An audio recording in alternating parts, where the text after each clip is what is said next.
Експерт од ОЕЦД Сигма, кој ќе биде модератор на последната панел дискусија, да повели на сцената и да ги најави панелистите. Повелете.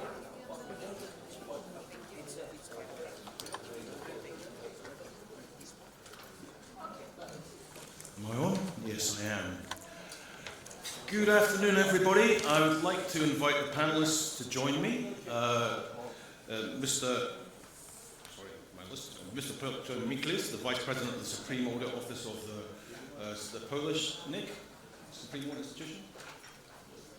Ms. Jasmina Galisevich, the Head of International Cooperation from the side of Bosnia and Herzegovina.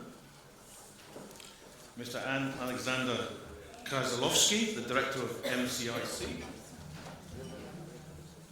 And finally, Ms. Slavica Arsova, News Editor-in-Chief at Citel TV, to join us.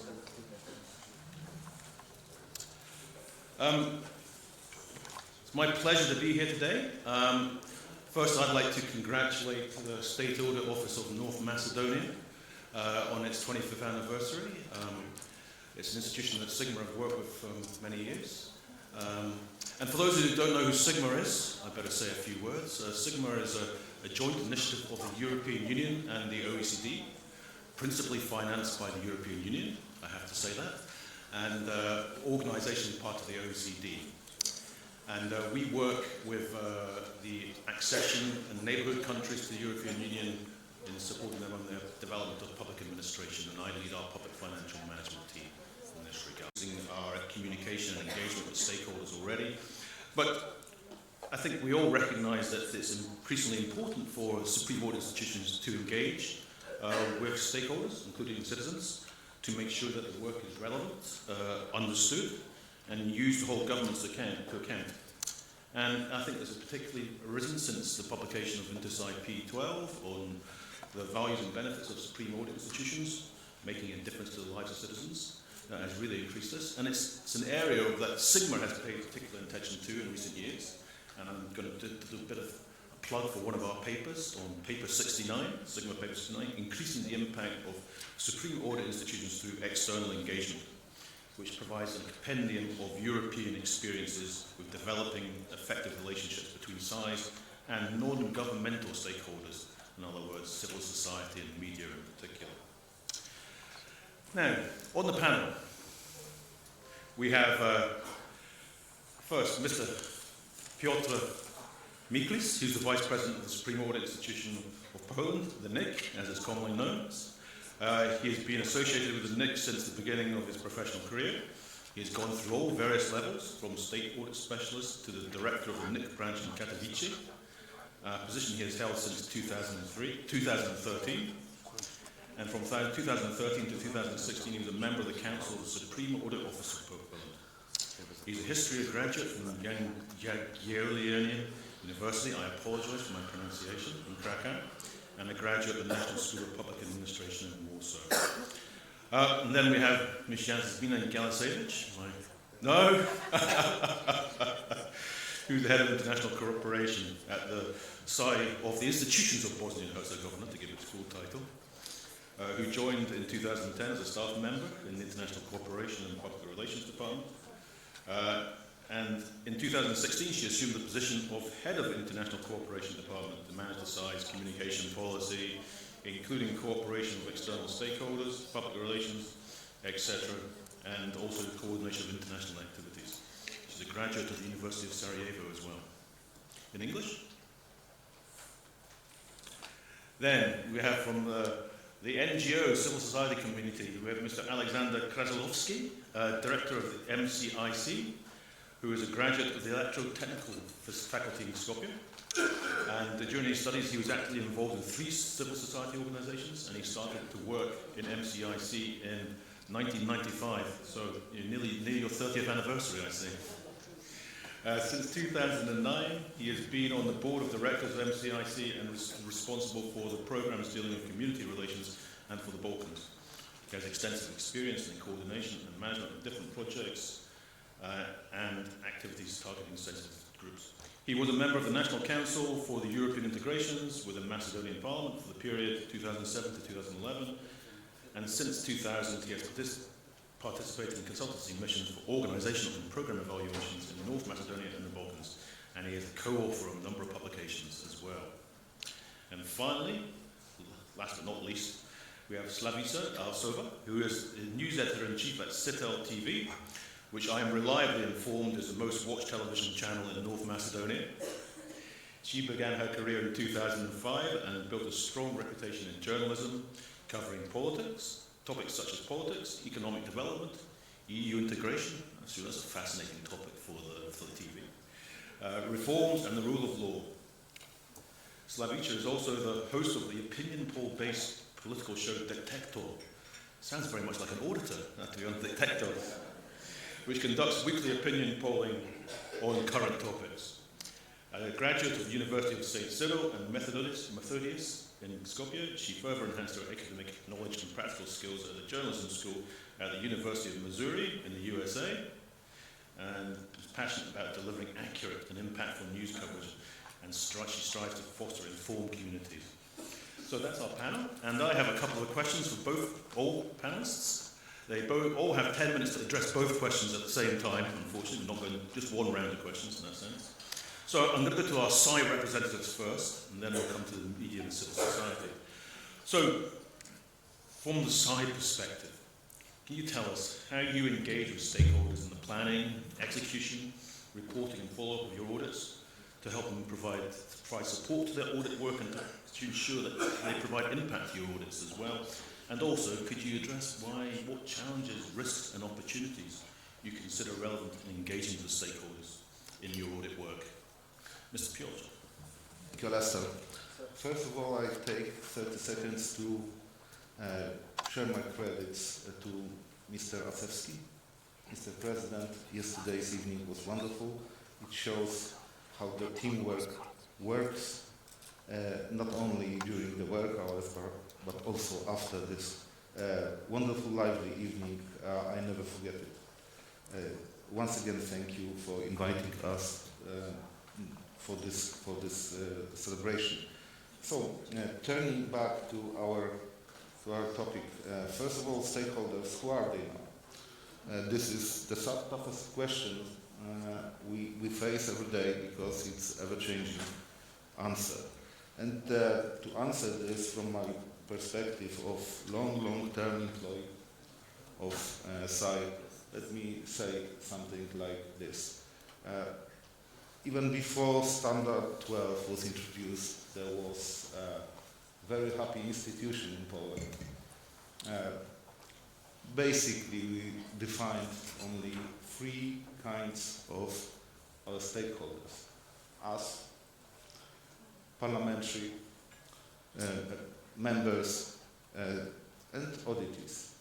And we were very happy not to have to communicate with other parts of society.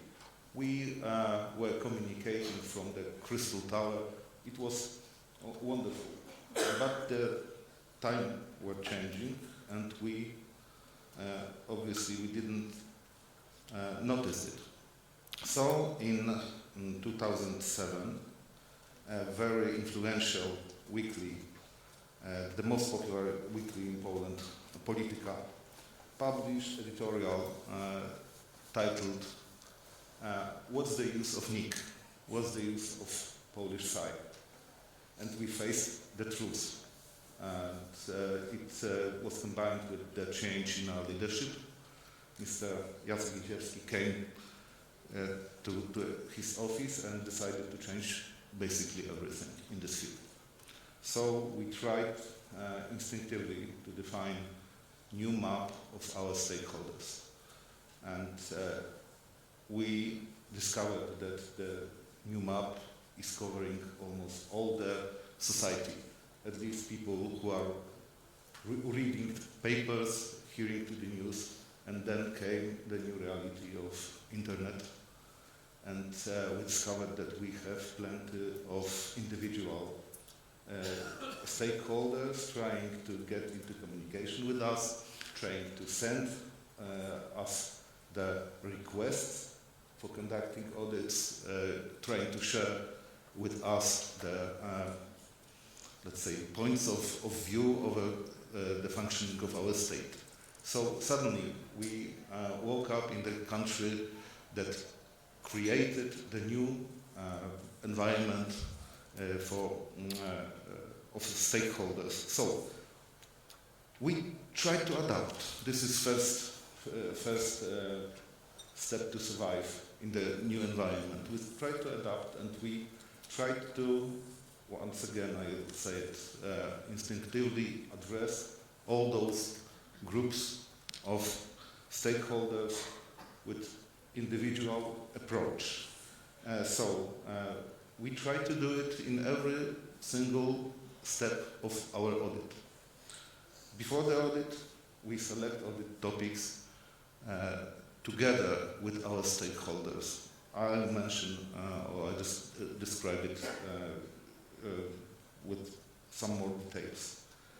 First of all, we should take into consideration what audit topics can be of an interest to various groups of stakeholders. Do audit topics respond to urgent issues? Can audit lead to good practices or improvements in the activities of auditees? Not only because the final beneficiary should be the society and its members. During the audit, we, of course, in the planning phase, in execution phase, and reporting phase, we try to engage everybody who has been identified as a stakeholder during the course of the audit. And last but not least, at the reporting stage, it's beneficial to engage not only legislature members, the media, citizens. We must engage everybody who has the interest and right to benefit from our work. So the means of engaging, let me just list them. Collecting complaints from citizens during the planning phase. Collecting the suggestions taken from members of parliament. Old-fashioned way. Analyzing media news. Cooperating with universities, academic circles, panels of experts. Making reports short, but at the same time informative. And this is crucial thing. It was mentioned for the many times here. And first of all, inside work. We encourage our auditors to use plain and at the same time informative language. And last position, balancing needs of various stakeholders. I have 3 minutes left, so I'm going to illustrate our new approach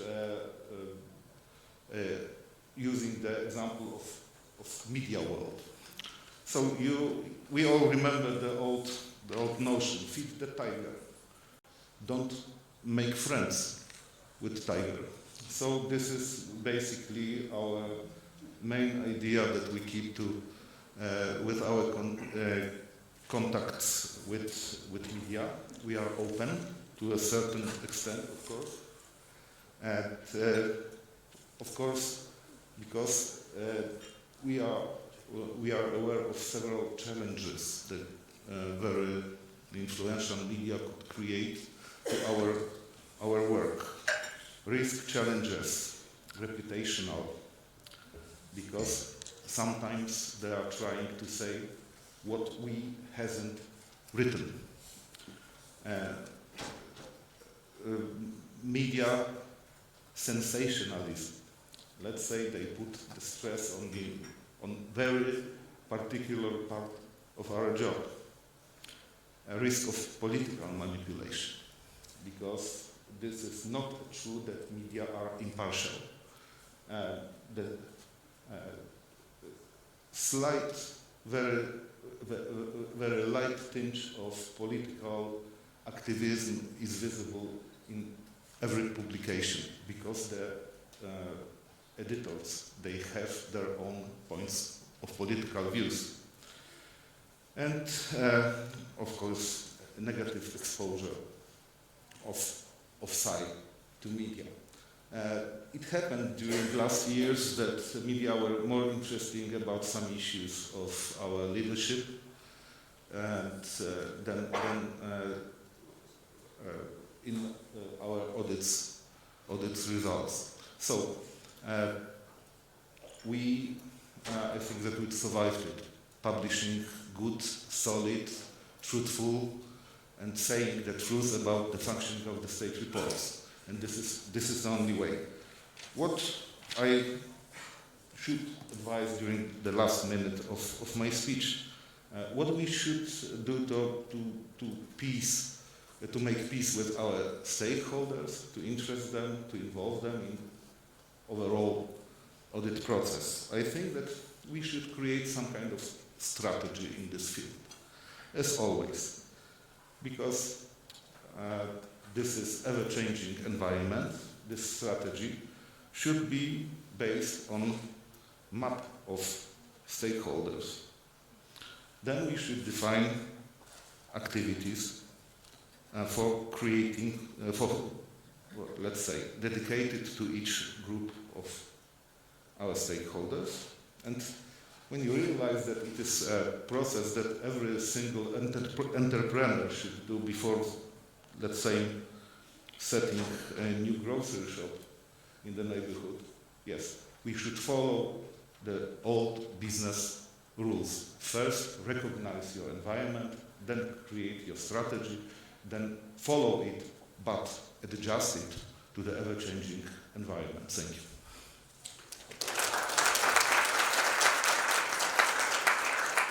Thank you, Piotr, and I'm sure we'll get a response from the tiger at the end of this.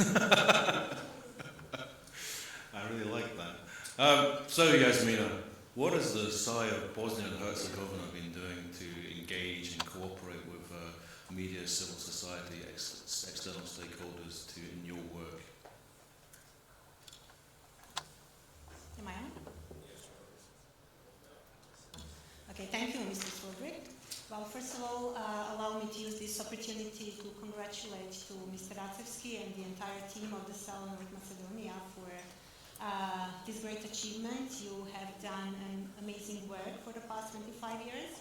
And also thank you for inviting our SAI to share our experiences on this very important area of our work. Back to Alistair's questions. Well, similarly as Nick, our SAI before 2018 was in this comfort zone, practicing only one-way communication with our external stakeholders, us publishing our reports and press releases on our website, without the opportunity for the stakeholders to send feedback inputs to us. And we were also asking ourselves whether this is acceptable to be in this comfort zone. And in 2018, this was changed when we started to brainstorm more advanced communication approaches. The first activity that we introduced in this sense were consultative meetings with civil society organizations in the process of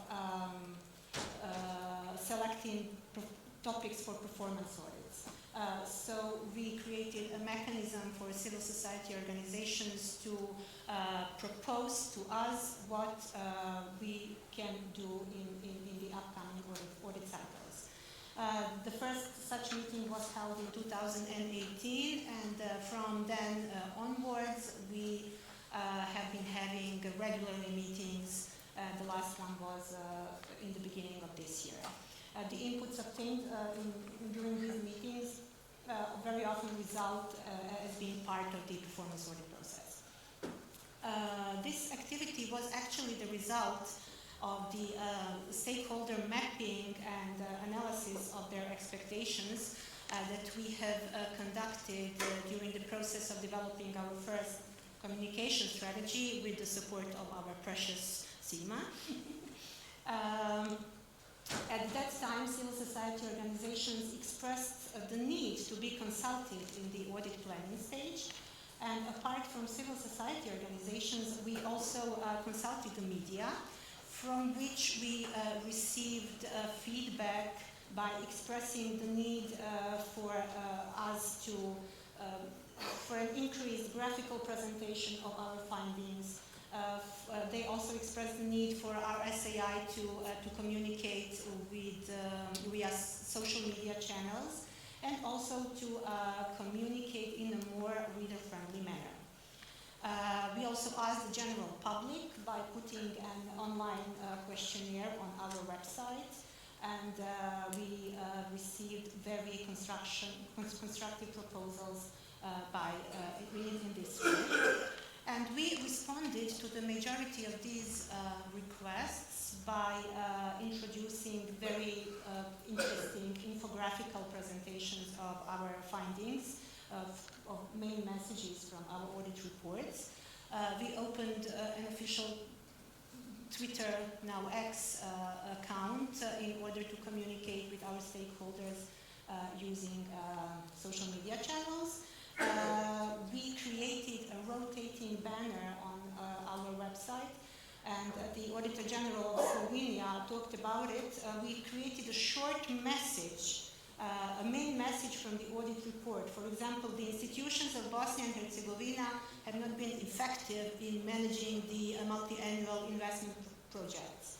And the auditors resisted to these kind of messages by saying that, but some of them were effective. Yes, but you had a representative sample of institutions, and this is what we want the public to be informed of.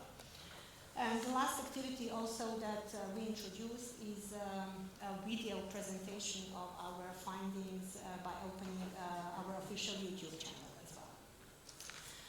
These suggestions were also a basis for developing citizens' guide for public sector auditing, through which we tried to, and we also talked today about this, to translate the language the auditors use to the language that an ordinary citizen might understand. So we tried to use certain auditors' formulations and tried to interpret what they mean by certain formulations, professional formulations. And also we tried to demystify financial opinions in financial audit, because we've been under attack very often that why aren't there more adverse opinions that would result in, I don't know, criminal investigations, and we try to explain that adverse opinion is not necessarily a criminal offense, and that sort of stuff.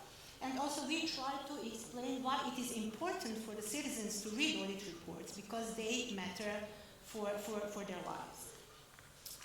We did not leave out the auditees from this external stakeholder consultation process, and we annually ask also the auditees to complete an online questionnaire, asking them to provide feedback on the audit process, on the professionalism of the audit staff, and also, very important, on the contributions that the audit has made to their operations.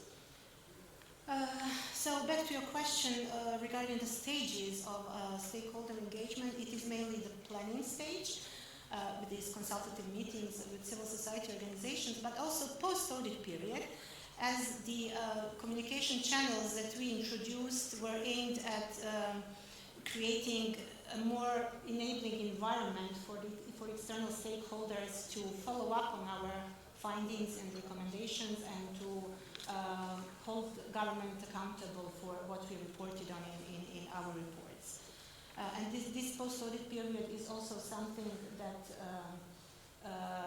these suggestions are something that we take into account in post-audit period in order for our future audits to gain on quality and improve the quality of our audit reports. As for the execution stage, we do hold interviews with civil society organizations if we find their previous work relevant for our current audit project, and also international organizations. The most recent example is our performance SDG 5 audit, when we were having very constructive consultations with UN Women in order to better inform our audit findings. And as for the challenges, these are numerous. The first of them is our SAI is a state-level institution and is limited only to audit the activities of state-level institutions in Bosnia and Herzegovina. And as such, we cannot address the issues that are most relevant for citizens, issues related to health, education, agriculture, etc. And this means that the proposals coming from civil society organizations have also to be limited to this state-level institutions mandate, which again requires a good understanding of the mandate of the state-level institutions by civil society organizations, and also this affects the interest of these institutions to continue to submit their proposals to us, because very often their proposals cannot be translated into a performance audit project because of this limited mandate issue and because of the questionable added value of the potential audit project. And we've been also having some challenges when it comes to proposals coming from Parliament, because they sometimes were politically motivated, being part of political bickering among political parties in the Parliament. But fortunately, our audit law allows us to accept or reject any kind of proposal if it fails to fit into our audit methodology. And I have 30 more seconds. One more interesting challenge is, even though we introduced many communication channels, we witness a low interest of these stakeholders to use these in their reporting. And they stick to a traditional reporting, for example, media, even though we have very vivid infographical presentations for citizens to understand what we were talking about. They accompany their media reports with the same old government building, because that's, I think that's where people perceive that the public money is spent. So we need to do on ourselves, we need to do more to try to persuade stakeholders to use our efforts to better inform the citizens on what we do. Thank you very much.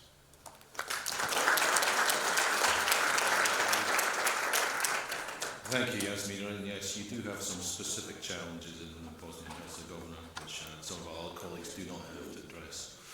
Thank you for that and for sharing those thoughts. Now we're going to come from this from a slightly different perspective, from our civil society and media perspective. And I'm going to Alexander first to ask him. Can you tell us about how you see the engagement of, from your experience of the state supreme audit institution with civil society and with respect to its audit work? Have you seen increasing levels of engagement? What difference do you think it actually makes in terms of audit the impact of on the audits, and in terms of improving audit quality? And also, what opportunities do you see for further engagement of the Supreme Audit Institution with civil society in carrying out its work? And do you see any risks in developing further engagement from civil society perspective and from the SAI perspective? It's an awful lot. Thank you, and I'll continue in English to make your life easier. And I see there is no big need for translations, so I'll just continue on that. And I'll also congratulate the State Audit Office about the important anniversary, and also to congratulate them that they are actually the best institution in the country now. They were fighting with the State Commission for Anti-Corruption for years. Now they are clearly the leader. And because of that, I actually don't have many advice or any advices to give them on the planning and executing the audits, as I think they did all ticked all the boxes what needs to be done. And actually last week we had this plenary session with the civil society and media to plan the next year. And not only they asked, but they also gave us statistics of previous efforts on that matter, that how many times we did have been consulted as CSOs, how many CSOs did submitted proposals for specific audits, for topics, for etc., and how many were accepted and actually executed. So in that sense, I would say that the State Audit Office in Macedonia is one of the best examples, not only in the country but also for the region. You can take their experiences in this sense. Second, I mentioned, I count them, and not myself, basically all the polls are saying that they are the institution with the biggest trust in the society. Okay, it is not too difficult in Macedonia to be on top because the level of trust in institutions is very low, and even the judiciary has they say some 3-4% full trust of citizens, and up to 18% partial trust as a lowest level institution. But generally, government also and other public institutions are around 20% of full or partial trust together. So in that sense, the State Audit Office is on top of the good examples in the country, and for those from Macedonia institutions, I recommend them to look up to the State Audit Office how their work should be done. We are at that level that many institutions are actually not even performing their work. In that sense, I don't think the State Audit Office have an obligation to consult us or media or anybody else on what audits to do, but they do it anyway, as I said, and do it successfully for several years now to expand their view and grasp the views of citizens, of civil society organization, what is important, and in order to fulfill their slogan, I see their protector of public assets. And in that sense, to incorporate concerns of us as NGOs, what are the main corruptive cases where the suspicions are on possible corruption or loss of public assets, and in that sense, I think our efforts are also appreciated. So I would again complete this part by saying that on planning and even execution, there is no particular need for State Audit Office to do more. They already do all that is needed. I would focus more on the later stages, so basically on two main things: how to make the bigger impact of the audits, and how actually to educate people and especially other institutions and civil society organizations. And I'll illustrate that for some experiment that we did, not experiment, we had a program to support relatively bigger at that time, 2005-2007 NGOs, when EU introduced obligatory audit for NGOs to apply even for funds. And since then, that is a requirement, so you have to perform an audit on any project that you do. But at that time, it was allowed for CSOs to compete for EU funds, but not to have an audit. So we supported actually 7 relatively big NGOs in Macedonia to do an audit of their own organizations for the first time. And after 1 year, we sent consultants, auditors, and they do. And we have now presentation like this with all 7 presenting their annual reports and audit reports. And we invited also media to look at that. And the event goes on, everybody presents. Profit and loss accounts are presented, balance sheet, and audit reports. In 7 of them, 2 had qualified opinion, 5 had expression of the auditor that they cannot express the opinion about the finances. You all know that means the situation is catastrophic. But neither other present in the public, neither media understood that this is very bad actually situation that we are presenting. So that's why I'm saying that I would say, okay, you can expect from general public to be illiterate about audits, but I think there is a pretty high level of illiteracy in the public institutions about the audits and in NGOs as well. So I would, one of the recommendations would be on that, and where I see possible cooperation with the State Audit Office and NGOs to actually increase the capacity in the education level and literacy level, I would say, on audits among the other institutions, and also not to perceive it as a kind of because in some other countries when we were advising NGOs to do an audit, they would say no, that is dangerous. State will come, will replace the director, because that was happening in socialism time. You are sent on a business trip abroad, when you are back, audit is completed and you are not director anymore. So you're afraid to actually perform an audit. And I say this is actually educational purposes to correct whatever mistakes are made in the process, or if there is a misuse, to prevent further loss of funds. And in that sense, to conclude with the second part, which is I think the impact, and I see it still as a big problem in the society, because those that have to react on the audit reports, starting from the parliament, are not even debating it, even less taking action, because usually parliamentary majority is kind of protecting the government against the state audit office reports.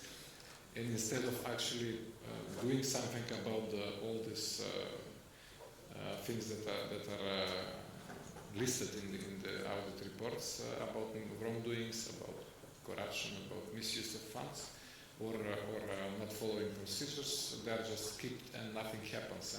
And there I see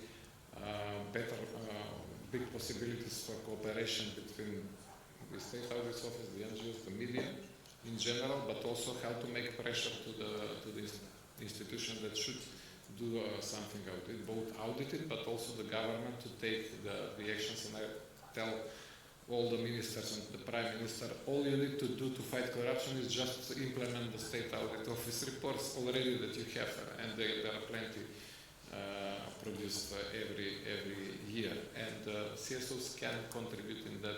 I was looking at one of the laptops there. I like this traffic lights thing.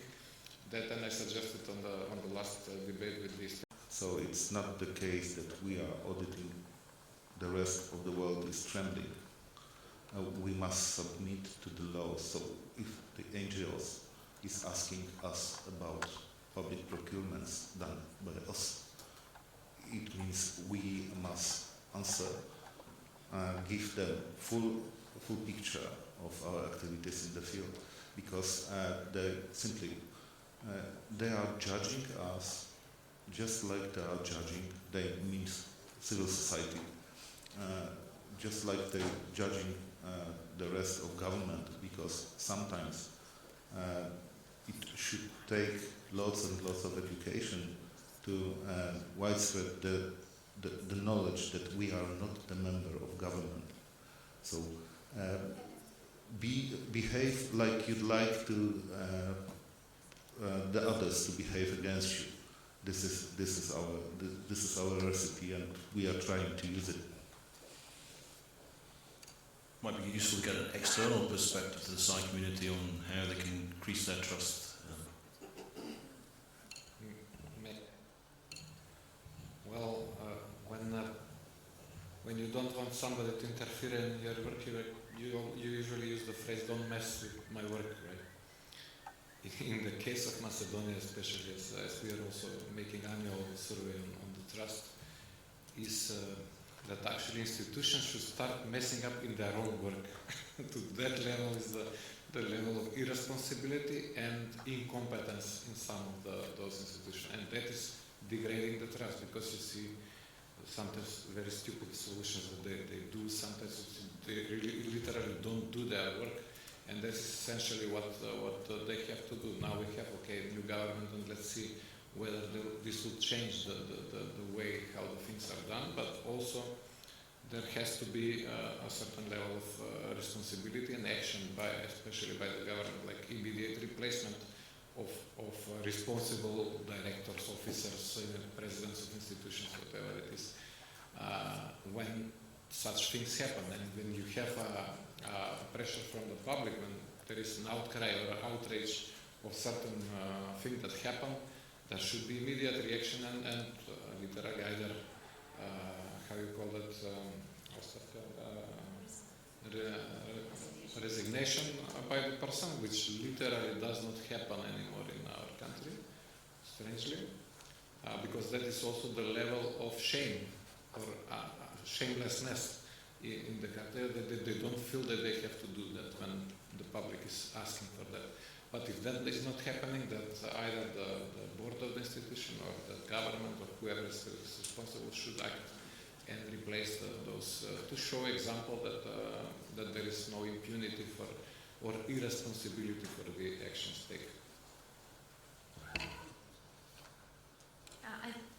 We have been conducting polls on weekly levels for our show, and we have seen the lowest, I think, in public trust in all processes and all institutions in the country in the previous months. And we still haven't conducted any research since the new government has arrived, but we will do that. However, I think that we have increasing demand on the people's side for quality of institutions and services, but at the same time a lack of understanding that all of those people that are in power and managing the institutions are working with our money, with our taxpayers' money, and we need to raise that awareness that when you go to a hospital and you are asked to pay bribe, that is a person that you are already paying on a monthly basis. When you go for a document in the police station and ask for your ID, for renewing your documents, and when they ask for a bribe or they tell you that they will not be able to give it to you in the next 6 months, that is a person you are already giving a salary. And I think that we need, as media and civil society, to raise that awareness with people that we should start reporting. We should start saying this is not how the system should work. And I think that we're now on that very low level of trust, and it's a good ground to start building the institutions and to start demanding to get what we have already paid. When you go to a supermarket and you pay for something, you expect to go home with that product. It's the same with public services. And I think that in Macedonia, because it came from a communist regime in the past, I think we still are in the process of understanding how this works. And I think that's why it's important what the public audit office is doing, understanding where we are lacking the quality of services, and only by doing that we can build better trust in the institutions. Thank you for that. Before we finalise the panel, we've got one video presentation from the Side of Israel. And it was mentioned earlier on about the progress of the Metropolitan Tel Aviv Light Railway project. And this video will show an innovative approach to providing the findings, the outputs from our work on an audit of this, an innovative approach to reporting. And here we go. 98 hours a year. That's the time every passenger spends on average in Tel Aviv's traffic jams. That is a lot. Israel is the most congested country in the OECD, and traffic congestion causes an annual loss of approximately 20 billion shekels. To improve the situation, it was decided to construct 3 light rail lines in metropolitan Tel Aviv, which should have been opened gradually in 2022, 2026, and 2027. The state comptroller checked how the light rail project is progressing, and it turns out that plans and reality collide. The opening of the red line has been postponed at least 6 times, causing a delay of about 5 years. The opening of the purple line has been postponed from 2025 to 2026 and may be postponed for another year, and the opening of the green line has been postponed from 2025 to 2027 and may also be postponed another year.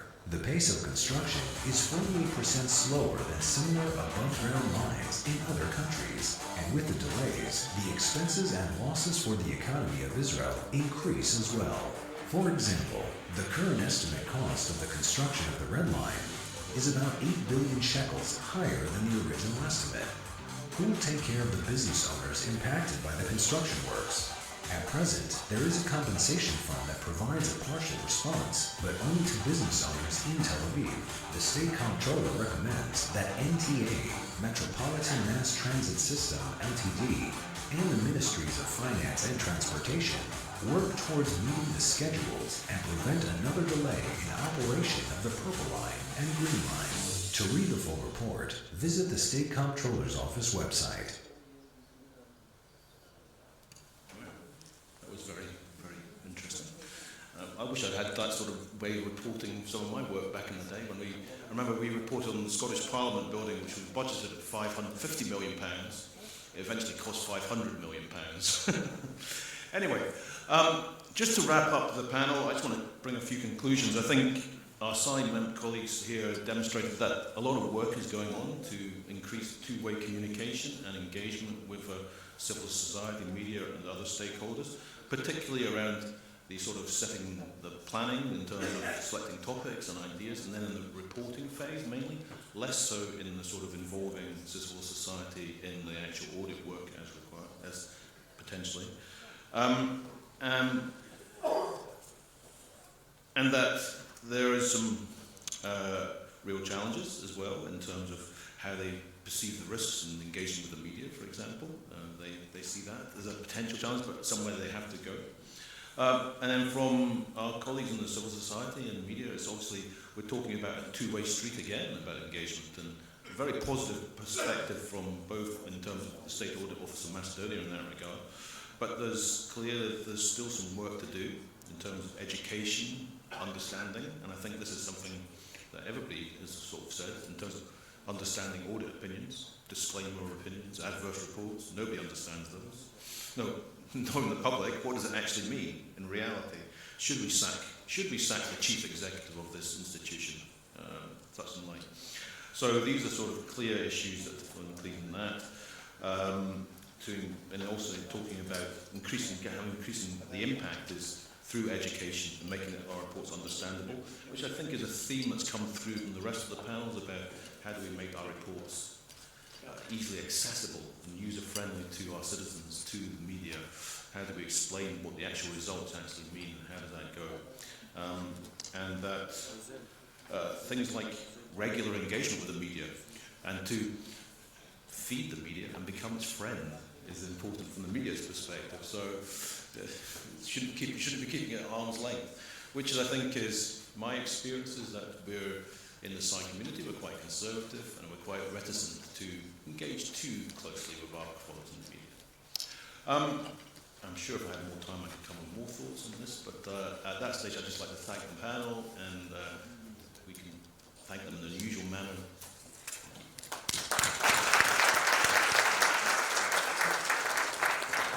Благодариме, Алистер. Благодарност до панелистите на оваа панел сесија.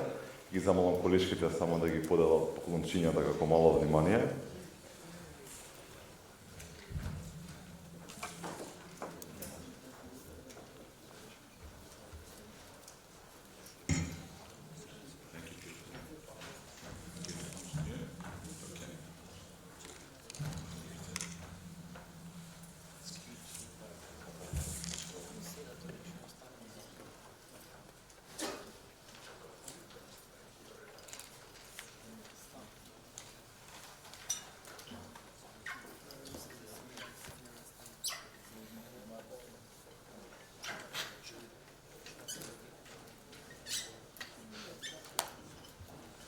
Како што најавивме претходно, даваме простор за 10 минути, доколку некој од учесниците има одреден коментар, прашање или било каква рефлексија на она што го поминавме денеска во конференција. Повелете.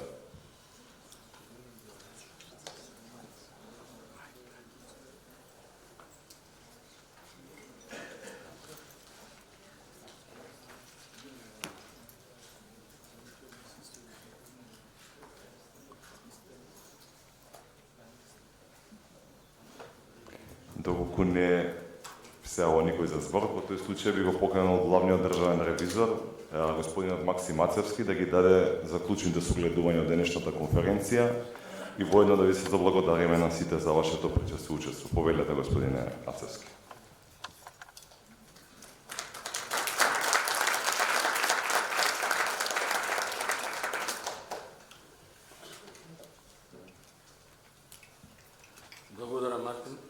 верувам дека нема да бидам досаден, ќе бидам краток.